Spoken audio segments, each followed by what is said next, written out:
우리가 아주 특별한 목사님 한 분 좀 모시게 됐습니다. 제가 바울의 국가관 이 책을 읽으면서 굉장히 감명도 굉장히 깊었고요. 그리고 우리가 생각지 못했던 또는 오늘날 우리 보수 개혁주의 장로교회 안에서 우리가 고민하는 부분을 헤쳐나가기 위해서 굉장히 앞장서서 열심히 헌신하시는 귀한 목사님을 우리가 좀 모시게 됐습니다. 제가 굳이 말씀 안 드려도 어떤 분인지 여러분들 잘 아시겠지만 삼성제일교회에서 지금 담임으로 목회하고 계시는 정대원 목사님이십니다. 정대원 목사님이 아무래도 이번 계획을 통해서 우리 교회와 더 이제 많이 가까워질 것 같고요. 그리고 또 우리 개혁파 교회 안에서 귀한 사역을 하시는 분으로서 우리가 더 많이 기도하고 섬겨야 될 분이라고 생각을 합니다. 우리 하나님 말씀 먼저 보시겠습니다. 하나님 말씀 마태복음 26장입니다. 하나님 말씀은 마태복음 26장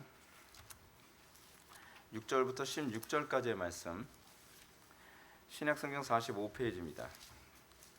신약성경 45페이지 마태복음 26장 6절부터 16절까지의 말씀 찾으셨으면 제가 봉독하겠습니다.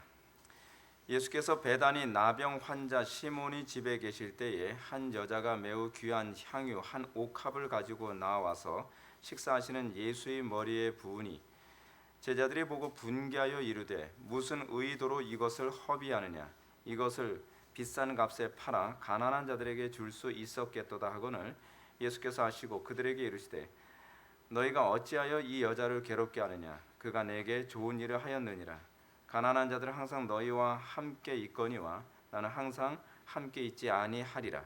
이 여자가 내 몸에 향유를 부은 것은 내 장례를 위하여 함이니라.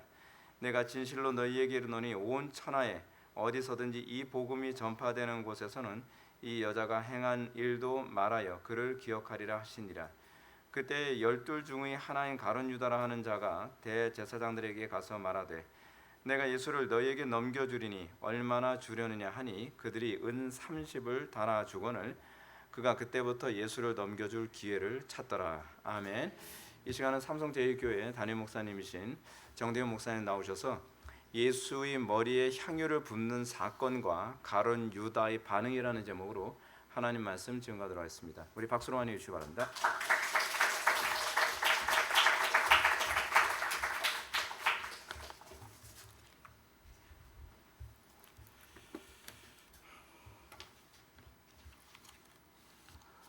반갑습니다. 예.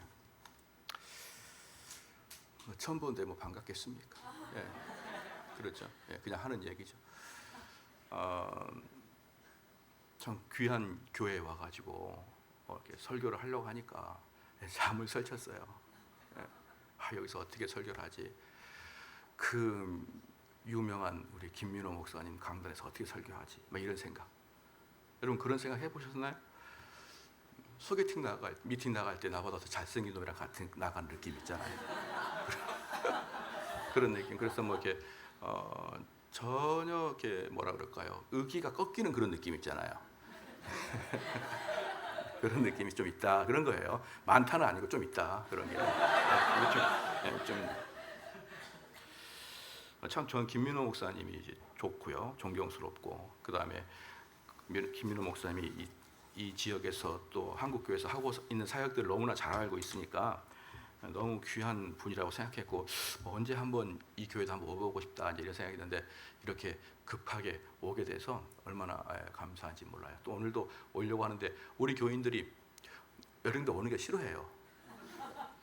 그래서 주차로 딱 내 차를 막아놨어요. 누가 거기서 20분 30분 내내 어디 있냐 오냐 안 오냐 그거 하다가 승길이 이렇게 나가지고 이제 교회차로 이렇게 달려오는 그런 사건이 있어요. 어떤 분이 이제 그런 이야기를 하더라고요. 목사님은 목회자를 볼 때 무엇을 먼저 보냐 이렇게 얘기하더라고요. 그래서 저는 목회자를 볼 때 말빨을 먼저 본다 이렇게 얘기를 해요. 왜요? 그의 내면은 내가 모르니까. 그의 내면은 모르고 목회자가 잘생겨봐야 별로 유익된 것도 없고 말빨이 되게 중요하다. 그래서 그걸 언어의 은사다 이렇게 표현하기도 하지만 우리는 말빨이다 이렇게 표현을 하게 되는 것이죠. 목사는 사실은 말빨이 없으면 목회를 하면 안 됩니다. 왜냐 그럼 하는 목사 자신도 듣는 성도도 미쳐버리는 거예요. 말빨이 안 되면 미쳐버리는 것이죠. 그리고 그 사람들이 다들 힘들어하는데 힘들어하는 곳에 와서 설교하는 나도 힘들어요. 그러니까 쌍방간이 힘든 거예요. 뭐가 안 되면요? 말빨이 안 되면요. 여기 스피커 되게 좋죠, 그죠? 목회자들은 정말 스피커 하나만큼은 최선의 걸로 장만하려고 그래요. 근데 자기 스피커는 내 말빨이 선명하고 내 말빨이 뭡니까 사람들에게 설득력 있는 설교를 하는 사람들이 아닌 목사가 아닌 그런 식의 설교는 암만 독일제 스피커를 갖다 놔봐야 안 되는 거예요.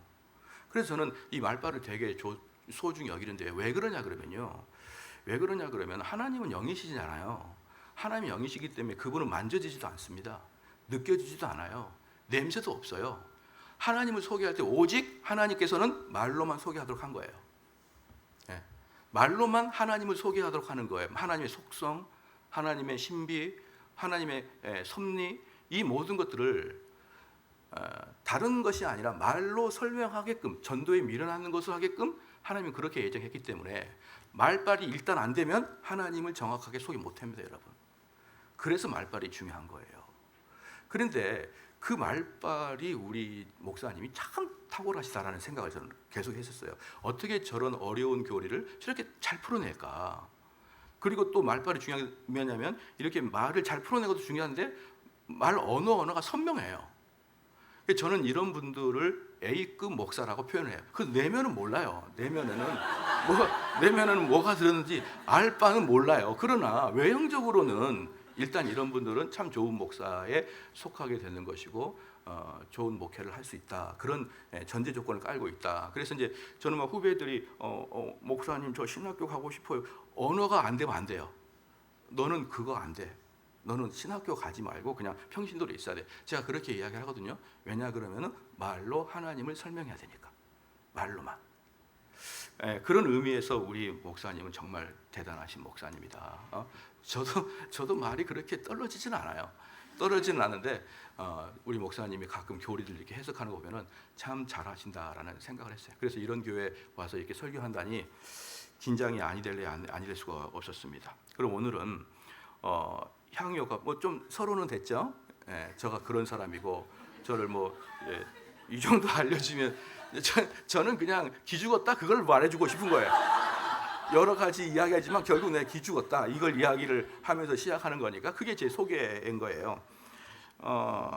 이제 마태복음 이제 26장에 보면 이제 향유옥합 사건이 나오잖아요. 이 향유옥합 사건이 저는 좀 이해가 안 됐던 거예요. 오랫동안 이해가 안 됐던 게 뭐냐면요. 이 마리아라는 여인이 6절에 예수께서 베다니 나병 환자 시몬의 집에 계실 때에 한 여자가 매우 귀한 향유옥합 한 옥합을 귀한 향유 한 옥합을 가지고 나와서 식사하신 예수의 머리에 부으니 제자들이 분했어요.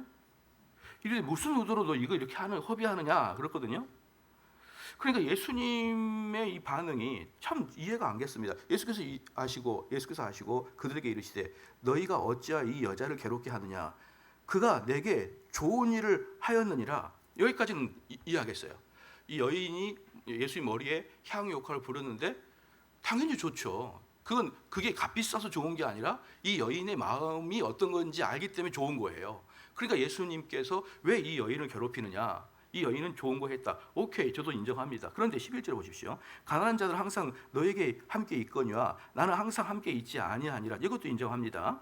이 여자가 내 몸에 향유를 부은 것은 내 장례를 위하여 함이니라. 여기서 잠깐 이해가 좀 망가기 시작하는 거예요.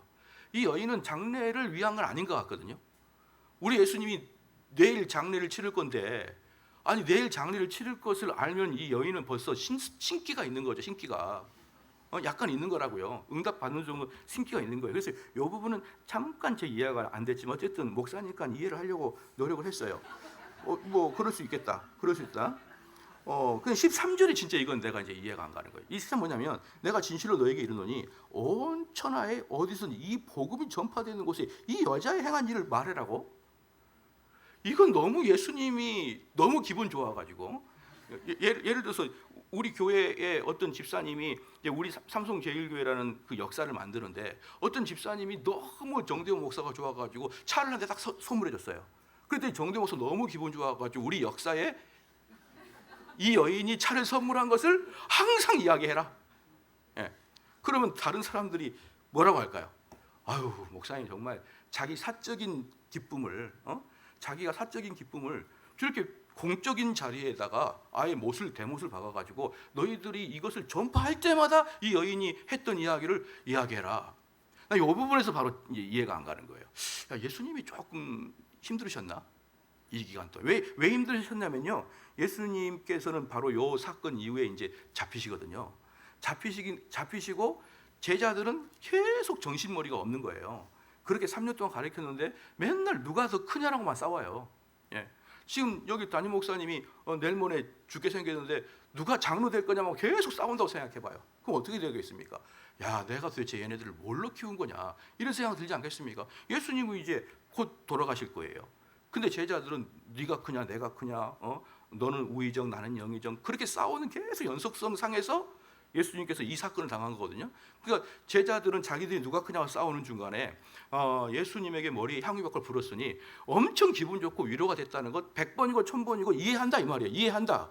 근데 그것을 왜 복음의 공식 석상에서 못을 대못을 박아가지고 어느 곳에서나 한번 봐봐요. 13절에 내가 진실을 너에게 이르노니 온 천하에 어디서 이 복음이 전파되는 곳에서는 이 여자가 행한 일도 말하여 그를 기억하라.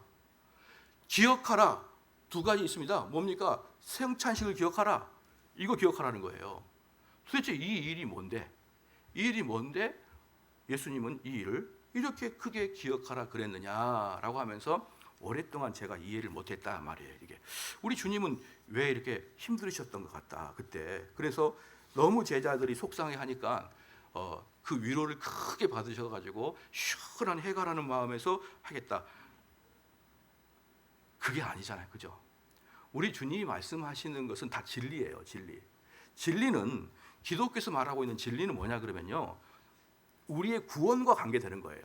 아이고 죄송합니다. 이건 예상치 못한 일이에요.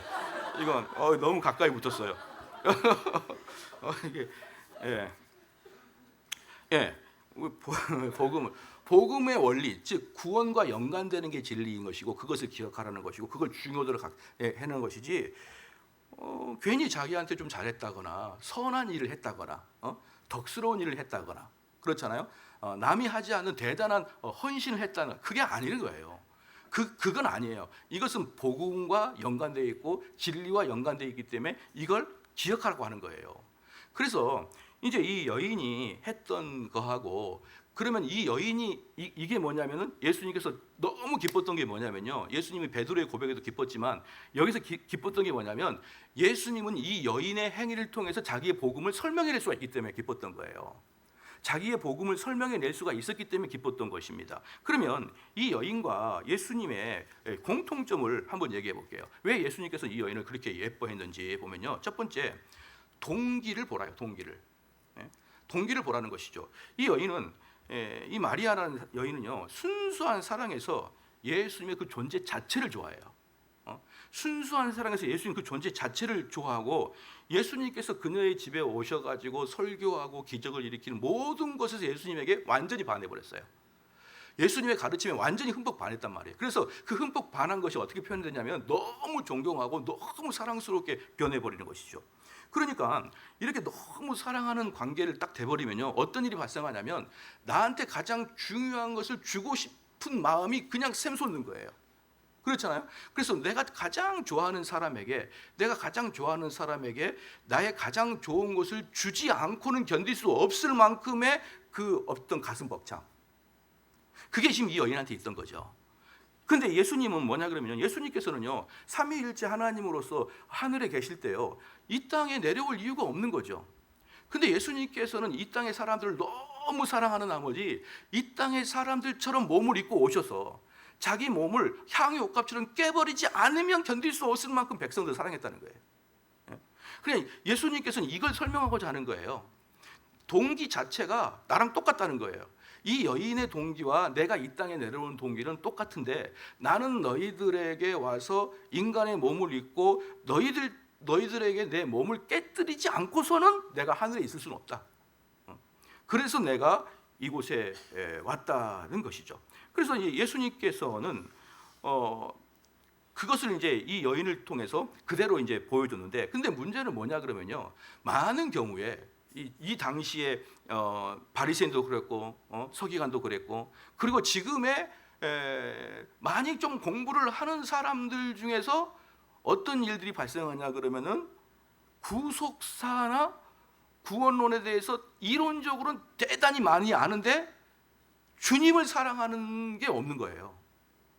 주님을 사랑하지 아니하고도 얼마든지 구속론에 구원론에서 이야기할 수가 있거든요.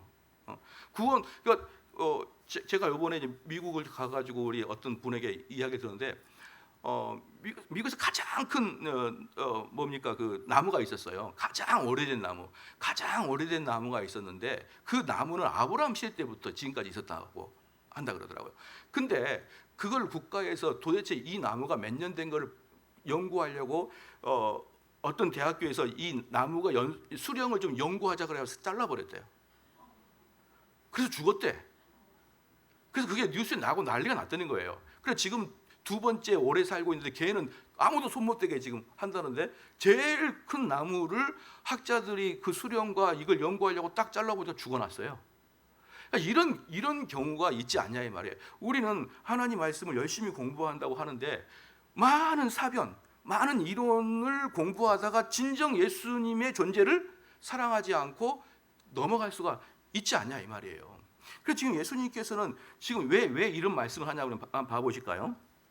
이제 이렇게 이 여인이 했더니 7절에 27절에 한 여자가 매우 귀한 향유 한 옥합을 가지고 나와서 식사하시는 예수의 머리에 부으니 제자들이 보고 분개하여. 그러니까 보십시오, 이 제자들은 이 여인보다 훨씬 이론이 탄탄하다니까요.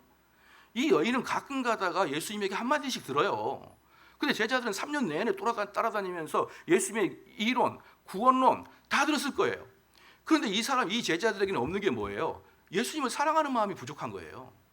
그러니까 똑같은 행동에서 이 여인은 견딜 수 없는 마음으로 향유 역할을 깼다 그러면은 이 제자들은 정확하게 이성을 똑바로 가지고 똑바로 판단할 수 있을 정도로 예수님을 사랑하지 않는 거예요.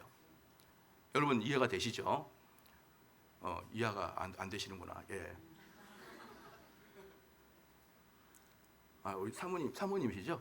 예, 사모님. 예. 참 사랑하셔서 결혼을 했잖아요. 그죠? 저도 저렇게 죄송합니다. 괜히 예를 들어서 사랑하는 관계로서 결혼했는데 어느 날 결혼하고 보니까 눈에 커플이 딱 뵙겠지가 이상하게 생겼어요. 우리가 사랑을 하게 되면 뭐가 눈에 씌어요. 그래서 저도 연애할 때 우리 아내를 집에 바래다 주고 집에 와서 다시 전화를 해서 새벽까지 전화를 해요. 그래서 여러분 전화하다가 전화기로 얼굴 맞아 봤어요? 이렇게. 저도 그렇게 사랑하고 결혼하게 된 거예요. 근데 눈에 커플이 딱 벗겨지자 이성이 딱 발달하는 거예요. 뭐예요? 허벅지 왜 이래 이거? 왜 이렇게 두툼해? 막 이렇게 바뀌어요. 그 전에는 너무 좋았던 것들이 이게 바뀌면 어떻게 되는 거예요? 이성적으로 정확하게 보이는 거예요. 예? 그래서요, 사랑의 부재는 정확한 이성이에요. 사랑에 쌓이면은 이성이 아니라 감성이 앞에 가서 정신을 못 차립니다.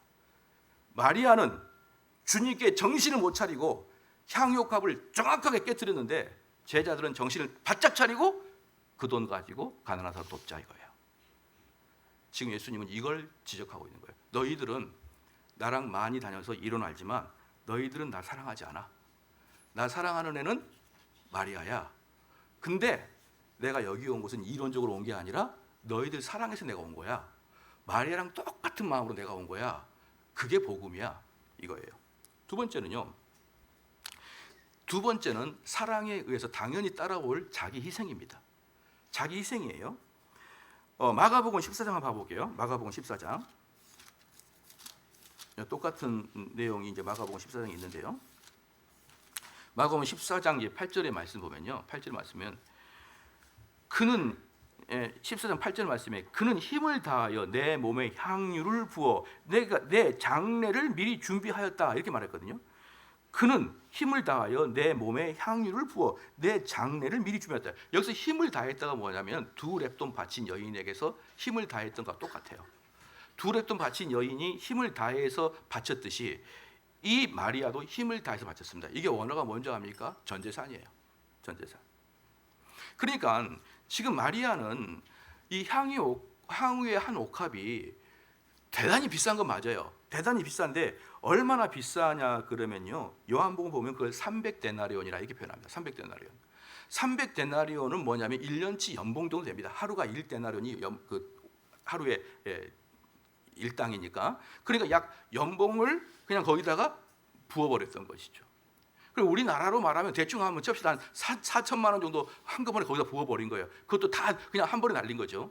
근데 어떤 분들은 4천만 원 정도는 할 수도 있지만 어떤 사람들은 4천만 원이 전 재산일 수 있잖아요. 그렇잖아요.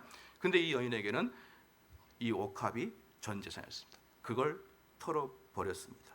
그녀는 평생에 모은 돈을 한 번에 뿌려버렸던 것이죠. 왜요?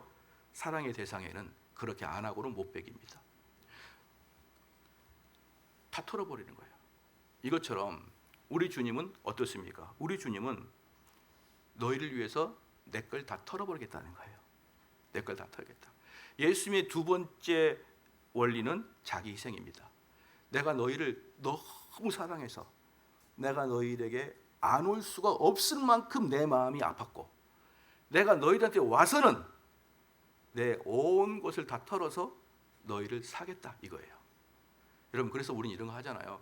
내 너를 위해서 몸 바쳐 죽었잖아요. 너희들은 나를 위해서 무엇을 하느냐예요. 너희를 위해서. 우리 주님은 지금 무엇을 말하고 있습니까? 다 털어냈다는 거예요. 나는 다 털어냈다. 이 여인은 예수님이 너무 좋아가지고요. 옥합을 깨트리지 않는 것보다 옥합을 깨트리는 게 훨씬 쉬웠어요. 이 여인에게는. 예수님도 우리 사랑하는 사람들을 위해서 자기 몸을 찢지 않는 것보다 훨씬 쉬웠다 이거예요. 이게 복음이라는 거예요. 이게 복음이야. 세 번째는 자기 희생 다음에 풍성함입니다. 풍성함은요 차고 넘치는 걸 말합니다. 차고 넘치는 걸 말하잖아요. 여기서 보면은 참 재밌는 게 뭐냐면요. 이제 8절 보십시다. 제자들이 보고 분개하여 이르되 무슨 의도로 이것을 허비하느냐. 그러니까 제자들은 지금 이 여인이 당신이 잘못했다가 아니에요. 뭐 했다? 허비하냐? 허비. 너가 정말 예수님 사랑하는 건 나도 알아. 그런데 그것까지는 아니다. 그거 한 4천만 원을 오늘 제가 설교하고 있는데 머리에다 부어버렸어요. 누가 뒤에 와가지고 머리에다 부었어요. 그래 걸어 다닐 때 막 계속 향수가 난다고 칩시다. 그거 하루면 없어져요. 세수하고 샤워해버리면.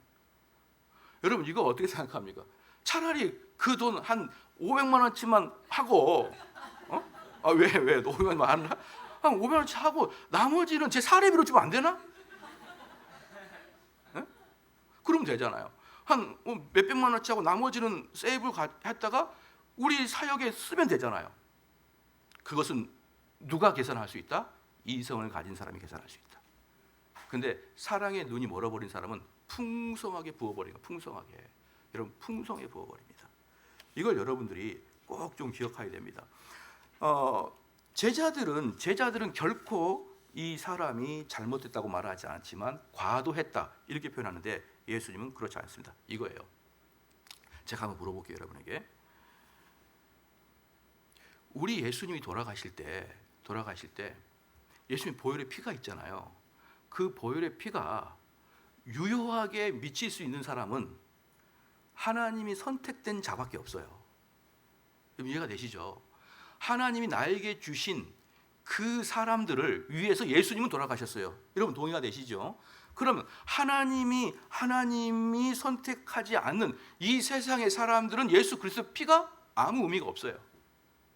그런데 여러분들 교리를 보면 분명히 있을 거예요. 우리 예수님의 보혈의 피는 한정적이지만 모든 사람을 구원하고도 남을 피다.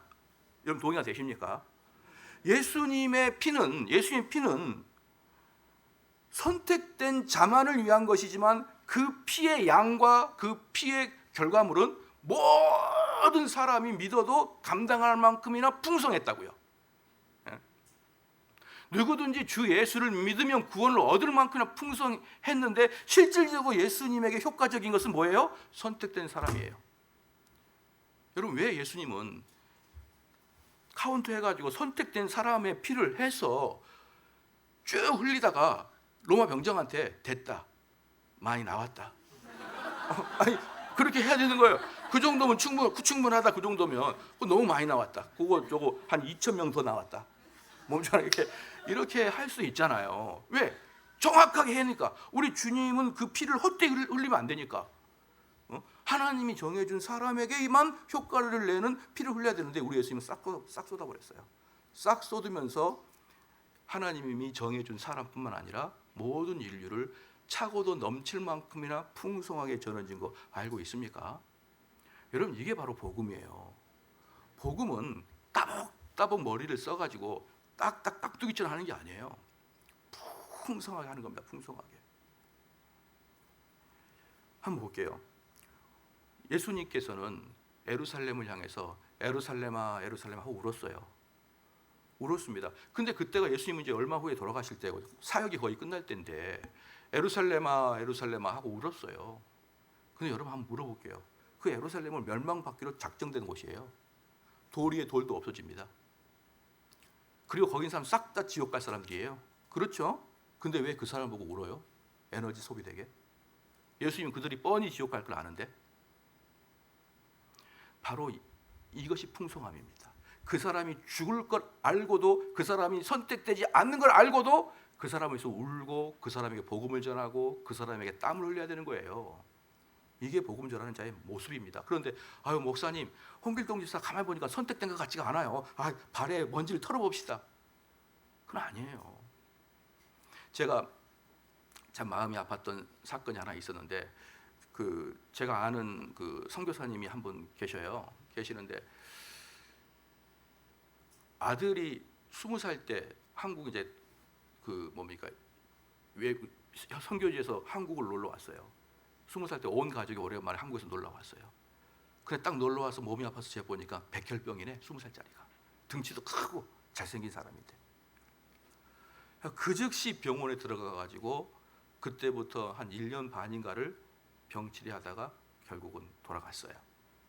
그 20살짜리가 병 들어서 21살에 죽게 됐습니다. 근데 이 친구가 이 벽혈병이니까 식욕이 다 떨어져 버린 거예요. 식욕이 다 떨어지는데 넌 뭘 좋아했냐 이렇게 물어보니까 자기는 돼지갈비를 그렇게 좋아했대요.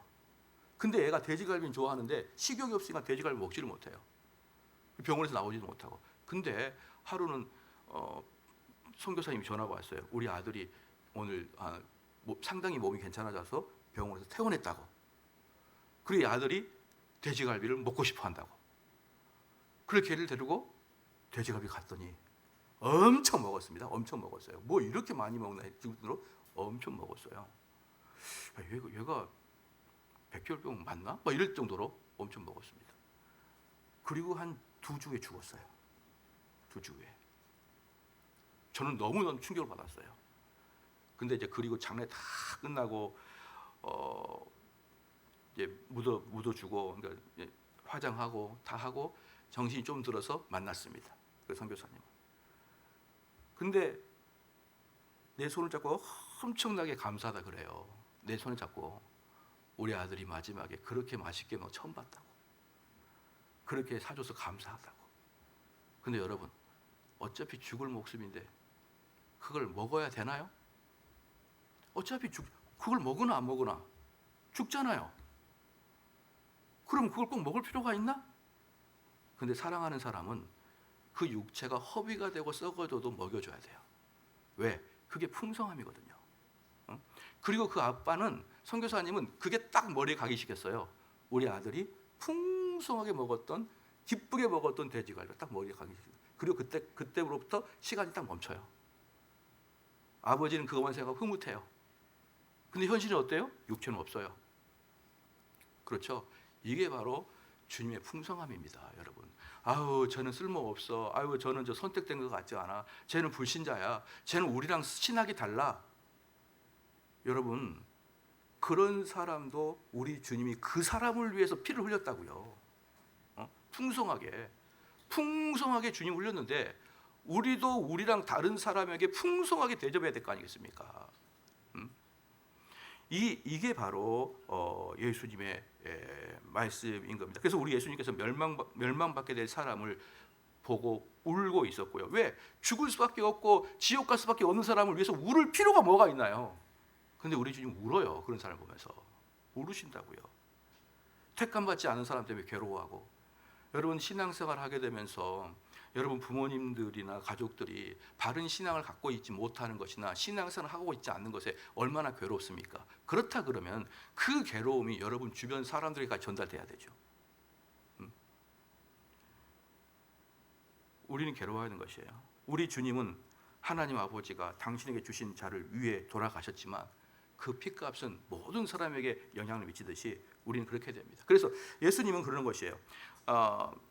이 땅에서 예수님이 가장 결론적으로 가지고 싶었던 게 뭐냐면 하나님을 사랑하고 네 이웃을 내 몸과 같이 사랑하라고 하죠. 그럼 여러분 물어볼게요. 네 이웃이 누굽니까? 네 이웃이 누구냐면요, 난 이렇게 물어보면 목사 제일 싫어요. 그냥 빨리빨리 답을 해주면 될 건데, 내 이웃은 내 도움이 필요한 자가 내 이웃이에요. 내 도움이 필요한 자가 내 이웃이란 말이에요. 지나가는 모든 사람이 내 이웃이 아니고 내 도움이 필요한 자가 내 이웃입니다. 그럼 여러분 그들에게 어떻게 하라고요? 풍성하게 마음을 주라고요. 풍성하게. 여러분의 도움이 필요하거나 여러분이 그 사람에게 복음을 주어서 그 복음 때문에 그 사람이 회복되기를 원하신다 그러면 풍성하게 복음을 주시라 이 말입니다.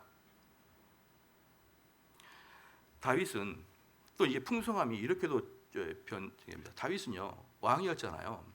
왕은 채통이 있는 거잖아요. 채통이 있는데 왕은 오베드에돔에서 오는 언약궤를 보면서 애기들처럼 뛰어놀았어요. 애기처럼.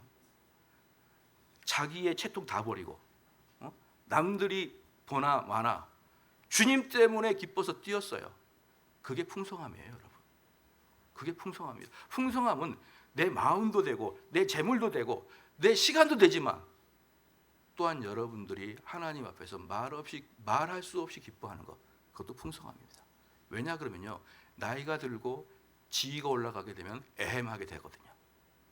나이가 들고 지위가 올라가게 되면 하나님의 은혜를 마음껏 체험하지 못해요. 왜? 부끄러우니까.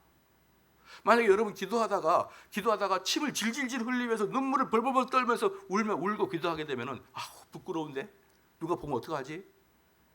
여러분 그렇게 생각하는 게 바로 다윗의 첫 번째 아내였어요. 여러분 하나님께서는 여러분들에게 정신 바짝 차리라고 했던 거 아닙니다. 우리가 성경책 한번 더 가보겠습니다. 요걸 계속 이어가 봅시다. 마태복음 10장입니다. 마태복음 10장이에요.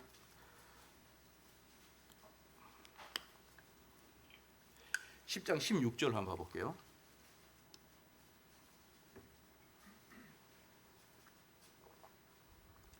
제가 한번 읽겠습니다. 보라, 내가 너희를 보냄이 양을 이리 가운데 보낸 것 같도다. 그러므로 너희는 뱀같이 지혜롭고 비둘기같이 숨겨라. 이렇게 했거든요. 그런데 이 이야기를 할 때가 언제냐면요, 마태복음 10장 1절에 보면요, 예수님이 12제자를 다 부르신 다음이에요. 예수님이 12제자를 다 부르시고, 그런다 12제자를 부르신 다음에 그들을 파송하기 전에 뱀같이 지혜롭고 비둘기같이 숨겨라라 이렇게 얘기했습니다. 그러면 이 12제자들에게 왜 이런 말을 했느냐? 왜 이런 말을 했냐면 12제자들은 특징이 하나 있어요. 얘네들은 여러 가지 성격도 다른데 공통적인 특징이 하나 있습니다. 그게 뭐냐 그러면은 말하자마자 순종이에요.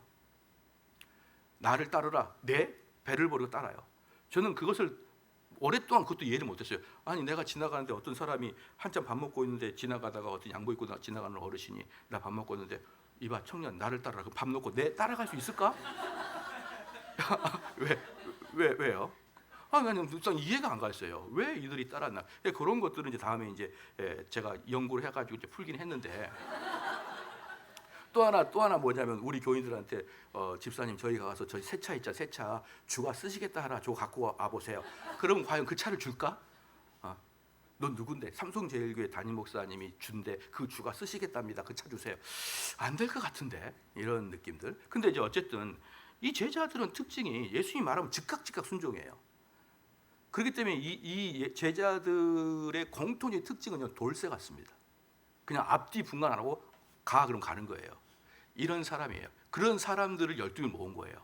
모은 다음에 이들을 보내면서 이리를 양을 이리 가운데 보내는 마음 같다. 그러면서 너희들 뱀 같아야 된다. 그 말이죠. 지혜로워야 된다. 그러면서 두 번째 비둘기 같아야 된다는 것이죠. 그럼 여기서 제가 뱀과 비둘기를 이야기를 해드릴게요. 뱀은 어떤 존재냐면요, 선명하게 이론적이에요. 이야기를 할 때 이렇게 이야기를 하게 되면 이 사람이 상처를 입을 것인가를 미리 계산하는 사람이 이론자예요. 근데 돌쇠 같은 애들은 그냥 질르는 거예요. 그냥 지르는 것입니다. 그렇기 때문에 돌쇠 같은 애들은 가는 곳마다 사고를 치는 거예요. 그런데 이론적인 애들은요, 사고를 치지 않습니다. 근데 제자들은 전부 다 돌쇠 같아요.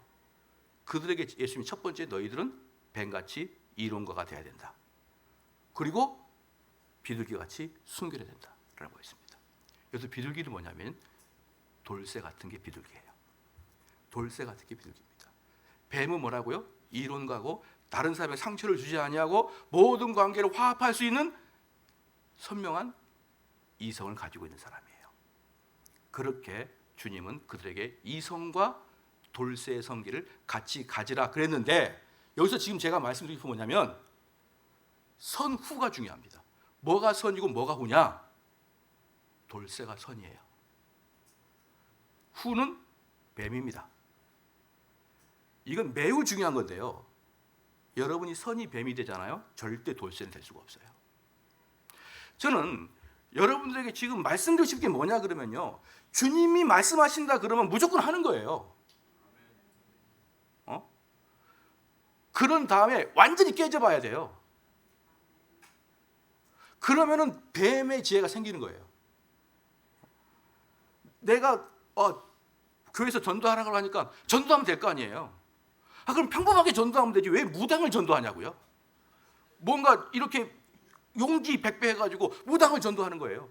그러다가 맨날 깨지고 오는 거죠. 그러면 좀 말이 통한 사람에게 전도해야겠구나 하면서 뭐가 생기는 거예요? 이성이 생긴다고. 이성이. 그러니까 지금 예수님은 제자들을 볼 때 이들에게는 이미 돌쇠의 자질은 다 갖춘 거예요. 얘네들이 필요한 것은 뱀 같은 지혜로운 거예요. 근데 많은 교인들은 돌쇠는 없고 뱀이 있어요. 그래서 목사님이 선포하게 되면 계속 계산하는 거예요. 이거 저거 계속 계산합니다. 이게 하나님 말씀이 맞다고 아무리 설교를 설득을 해도 설교가 끝난 다음에 또 계산하는 거예요. 근데 여러분 해보셨나요? 직접 그 일을 해보셨나요? 그것을 해보신 다음에 말씀하시나요? 여러분 정주영이라는 사람이 뭐라고 했습니까? 많은 현대 직원들 모아놓고 니네들 해봤냐? 응? 전부 다 안 된다고. 아산만을 만들 때 전부 다 안 된다고 하니까 정주영 뭐라고 그랬어요? 입술 이렇게 해봤냐? 이렇게 했잖아요. 너 해보고 얘기하냐? 이렇게 얘기했잖아요. 그건 저는 복음처럼 들려요. 여러분 설교를 통해서 선포하는 메시지를 해봤냐고요. 맨날 안 된다는 것이죠. 맨날 짱구만 굴리는 거예요. 여러분 기본적으로 돌쇠가 되고 기본적으로 비둘기가 돼야지 여러분 이성이 빛나는 거예요. 그러지 않고 머리만 자꾸 굴리고 되니 안 되니, 목사님 이거 됩니다 안 됩니다. 안 된 게 어디 있어요? 안 된 게. 여러분 만약에 이 교회 너무 과도하게 힘들다, 안 됐어, 망했어요. 그럼 누구만 죽으면 됩니까? 김민원 목사님만 죽으면 되는 거예요. 여러분 다 알아서 뿔뿔이 흩어지면 되는 거고. 자기가 책임지고 자기가 밀고 나갈 때 성도는 뭐예요? 그냥 같이 죽어버리자. 담임 목사님 하게 되면 죽어버리자. 왜? 그분을 하나님이 선택해서 이곳을 끌고 가니까. 개뜨기나 이렇게 계획 잡고 밀고 나가는데 됩니다 안 됩니다. 이거 현대 파악은 현재는 이렇습니다. 코로나 기간입니다. 모일 리가 없습니다. 여러분 이게 아무런 일을 만들어내지 못하는 것입니다. 좀만 더 얘기할게요. 사람들은 이렇게 다시 이제 이 여인에게로 가겠습니다. 사람들은 이 여인 같은 사람을 뭐라고 하냐면 참 너무나 낭만적인 생각을 하고 있다. 참 너무나 즉흥적이고 충동적이다. 그래서 사람들은 즉흥적인 충동인 사람들에게 좀 그때그때 영리하게 생각해라 이렇게 충고합니다. 선하든지 악하든지 제발 유별 좀 떨지 말라. 전라도 말로는 볼 가지지 마라. 정 맞는다. 여러분 얼마나 많이 들었어요. 저는 군대의 교훈이 볼 가지지 말아요. 정 맞는다고. 딱 중간만 하라고.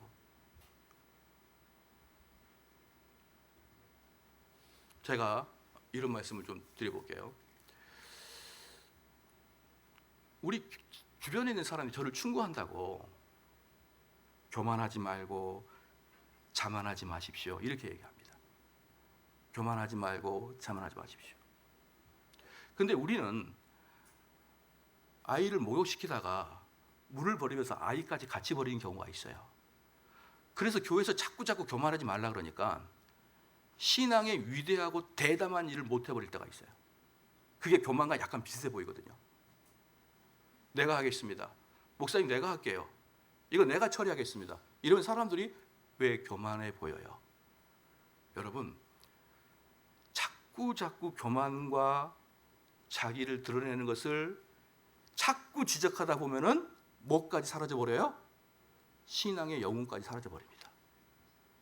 어떻게 할까요? 이 여인이 향료가 딱 깼어요. 베드로가 저기 뒤에 있다가 이리 와봐. 마리아 이리 와봐. 너 교만한 거 알아? 아니, 여러분이 그럴 것 같아요. 이리 와봐. 너 교만해. 어디 지금 예수님이 말씀 전하고 제자들이 다 앉아 있는데 뒤에 몰래 가가지고 머리다 긁게. 너 드러내고 싶지? 니를 드러내고 싶지? 너 아무도 몰래 혼자 있을 때 깨도 되잖아. 근데 왜 예배 시간 깨?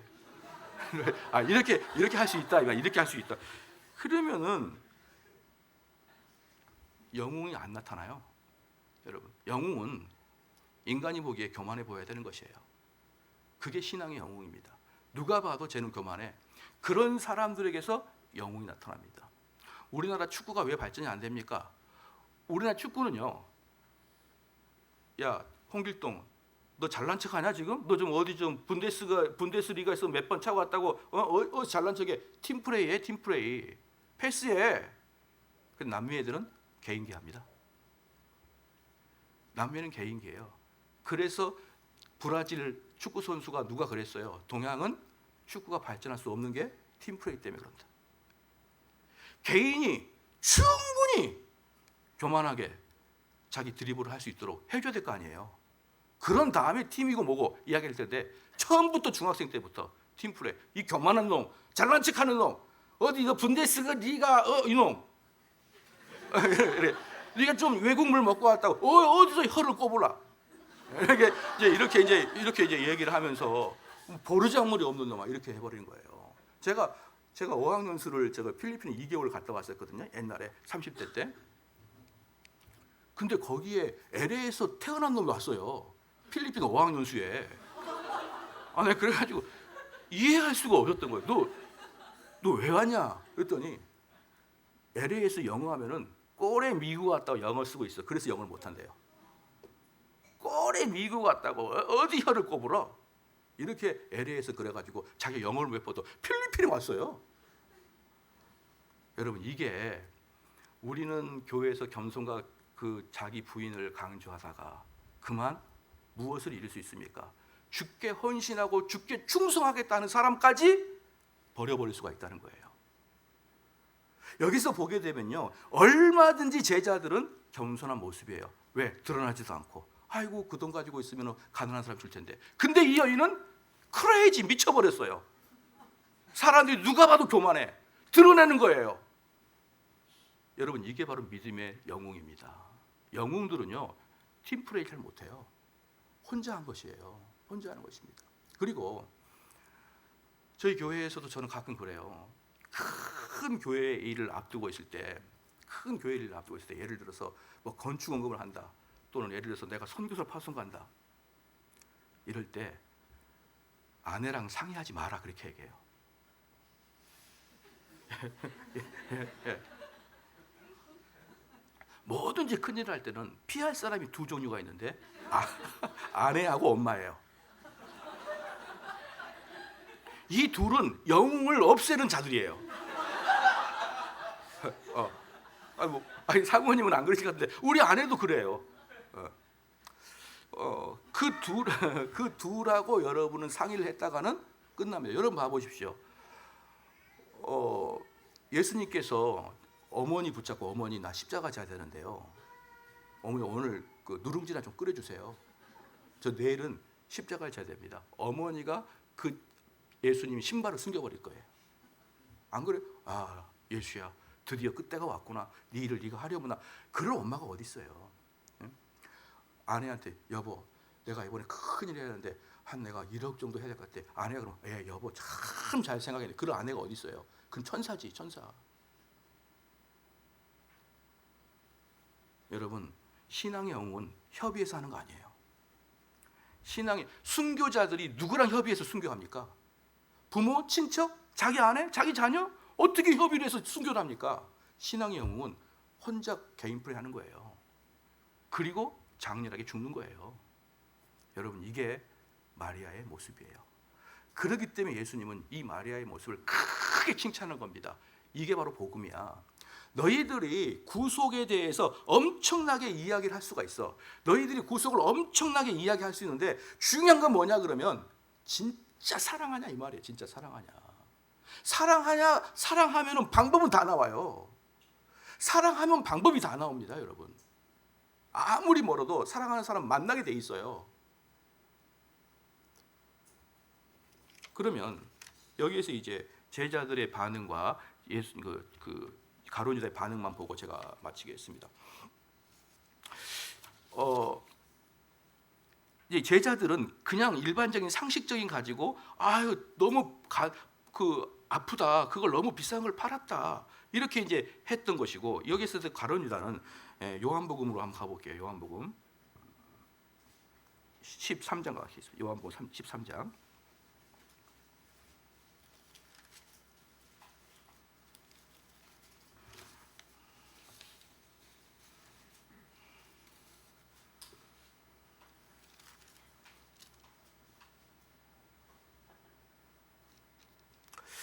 요한복음 13장을 보면요.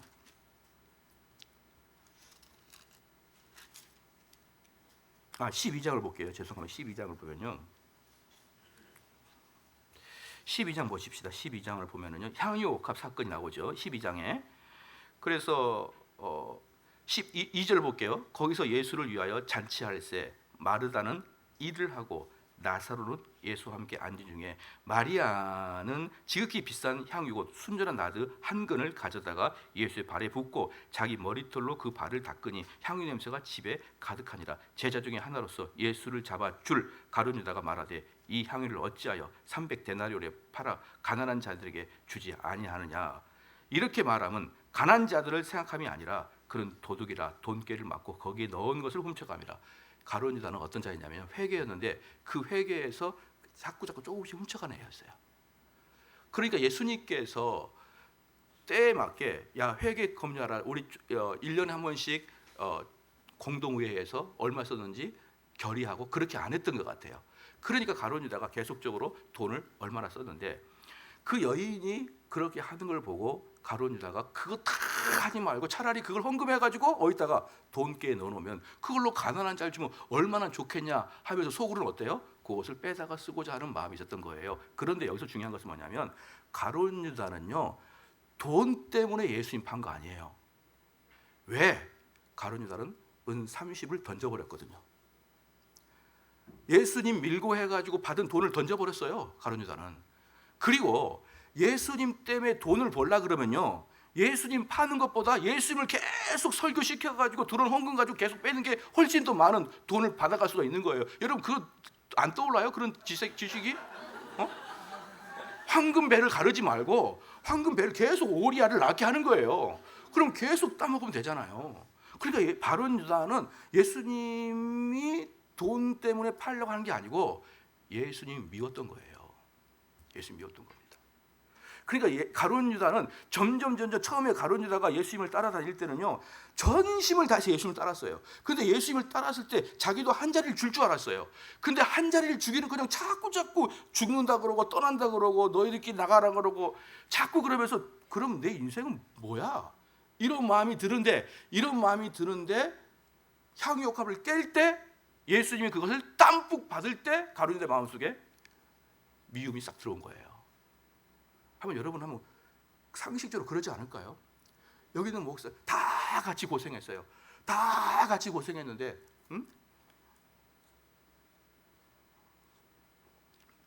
목사님만 수고했다고 누가 목사님한테 좋은 독일자 선물을 딱 해요.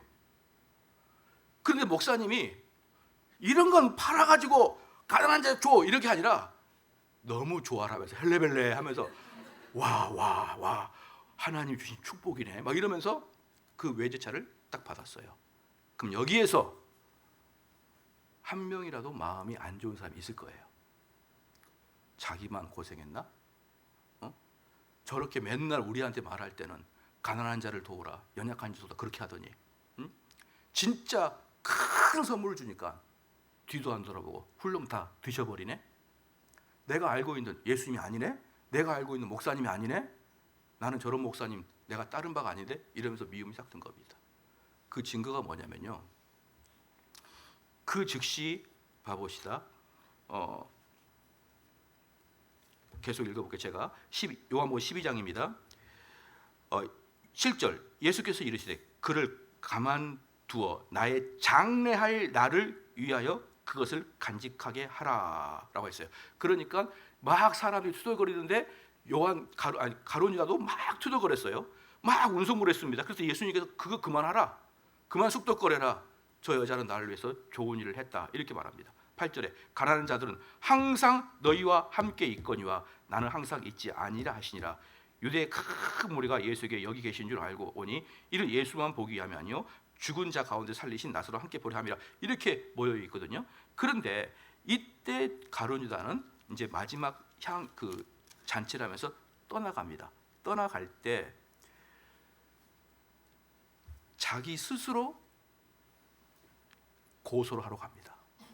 고소를 하러 가요. 고소를 하러 가가지고 여기서 중요한 게 뭐냐면 로마 병정들이 이제 예수님을 잡으러 오거든요. 고소를 했기 때문에. 그때 가룟 유다가 거기 집에 가게 되면은 키가 얼마나 하고 수염이 어떻게 자랐고 무슨 옷을 입고 있는 사람이 있는데 그 사람이 예수입니다라고 고소해 주면 돼요. 그러면 로마 병정이 아침 딱 와가지고 딱 보고 갑니다. 아니면 최소한 저기 뒤에서 딱 있어서 가룟 유다가 딱 쳐다보고 있다가 병정이 뛰어가지고 이 사람 딱 잡잖아요. 그러면 병정이 딱 쳐다보면 가룟 유다는 이렇게 해주면 돼요. 그럼 끝나요. 근데 예수님을 직접 찾으러 갑니다. 가룟 유다가 직접 찾으러 가요. 그래서 예수한테 뽀뽀를 딱 하면서 로마한테 넘겨줍니다. 이것은 밀고가 아니라 너 죽어봐라예요. 너 죽어봐라. 너 죽어봐라. 내가 네 따라다녔고 내가 당신 때문에 내 인생 다 걸었는데 뭐라고? 가난한 사람을 돕지 않고 그걸 다 받는다고? 당신은 정말 내가 실망했어. 난 당신 용서할 수가 없어. 한번 죽어보십시오. 이러면서 직접 끌고 간 거예요. 여러분, 말씀의 결론을 맺을게요. 똑같은 사건이 일어났습니다. 향유 옥합을 깨트린 사건이 일어났어요.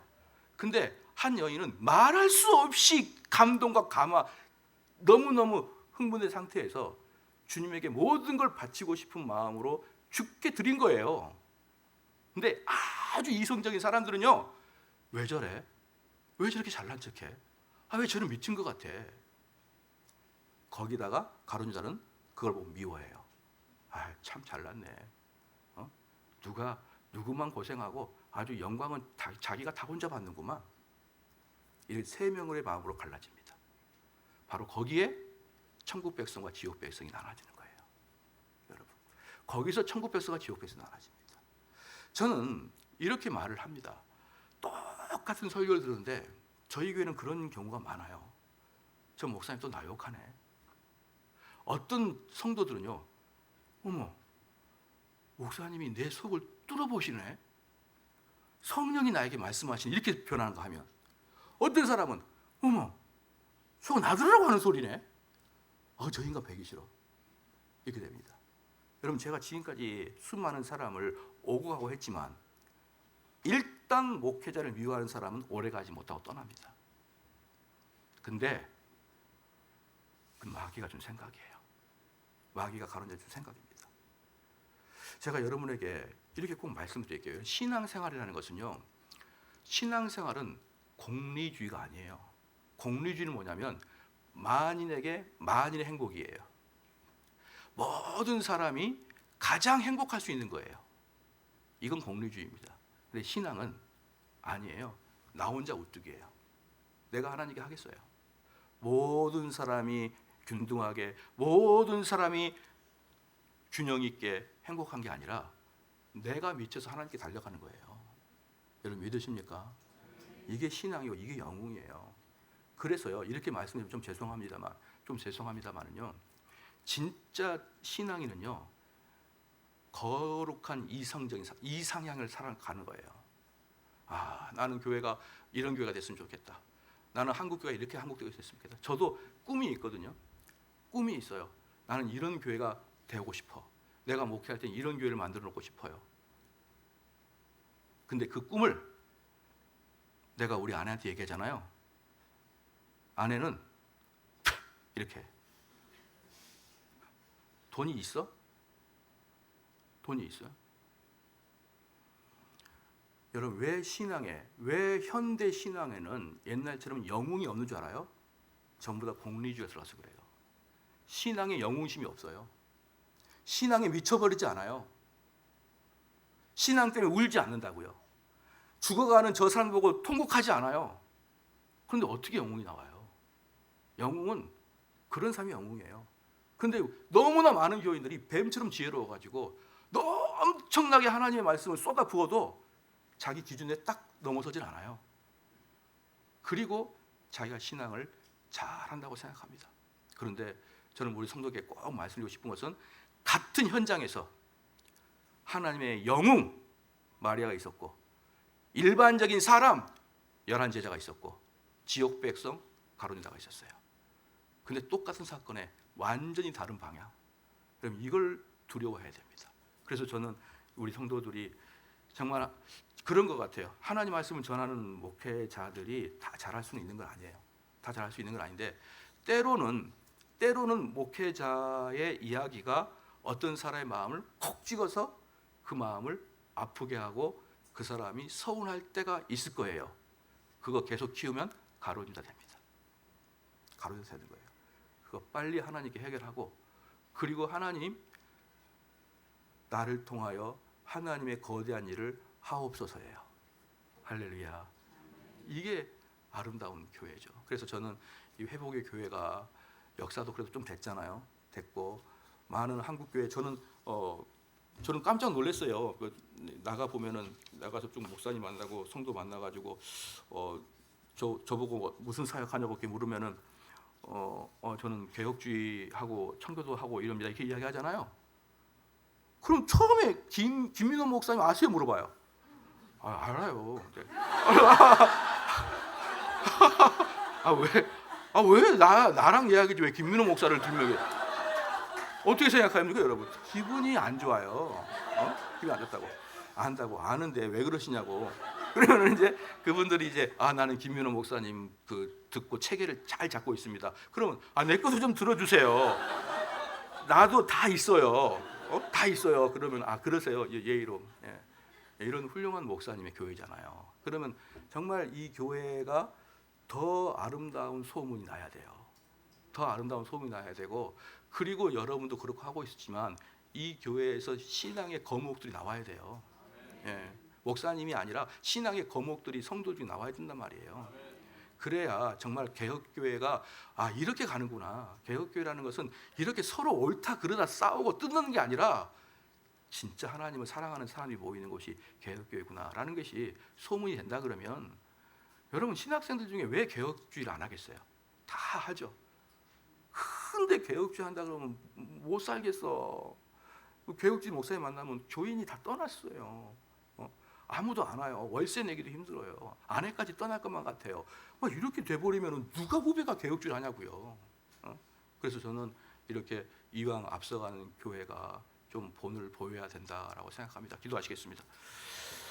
하나님 아버지 참으로 감사합니다.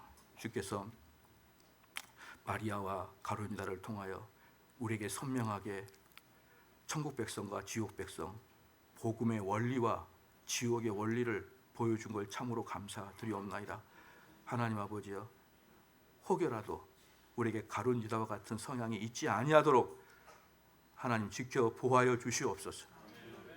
우리의 분노는 우연한 분노가 아니요 혹시 사단이 주는 씨앗인 것을 의심하게 하여 주시옵소서.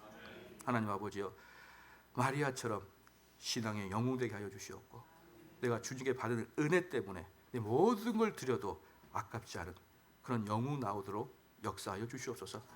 감사드리며 예수님의 이름으로 기도하옵나이다. 아멘.